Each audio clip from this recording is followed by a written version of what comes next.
Moussa, est-ce que tu peux m'expliquer pourquoi tu as choisi une formation en apprentissage? Pour avoir une première expérience longue en entreprise. Pourquoi vous voulez un apprenti dans votre entreprise, Juliette? L'apprentissage, c'est une manière pour nous de te former à un métier.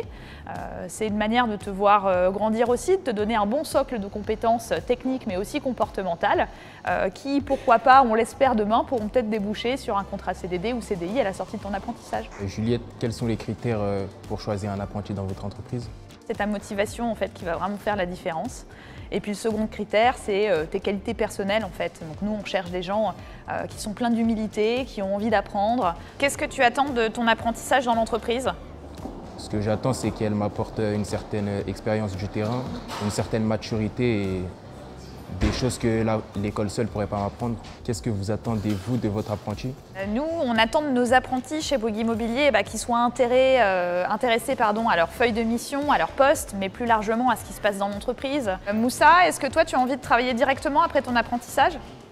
Oui, moi j'ai pour projet, à la fin de mon apprentissage, de travailler. Et si je voulais continuer mes études, est-ce que ce serait possible? Oui, bien sûr. En fait, tu pourrais tout à fait décider, à l'issue de ce premier cycle en apprentissage chez Bouygues Immobilier, de poursuivre tes études. Pour vous, un apprenti, c'est un salarié comme les autres ou un étudiant? Tout jeune qui rentre chez Bouygues Immobilier en apprentissage doit être considéré comme un salarié à part entière, puisque d'ailleurs, tu as les mêmes droits en fait qu'un salarié. Tu as le droit à un salaire, tu as le droit à des congés payés, tu as le droit à une protection sociale. Par contre, je pense que ce qu'il ne faut quand même pas perdre de vue, c'est que l'apprentissage, c'est une période pendant laquelle tu vas alterner entre des phases de formation théorique et des phases de formation plus pratique en entreprise. Ça va charger ton planning, tu vas avoir besoin de te dégager des plages horaires. Pour moi, tu es à la fois un salarié, mais tu restes quand même aussi un étudiant. Et toi, Moussa, tu préférais qu'on te considère plutôt comme un salarié ou plutôt comme un étudiant?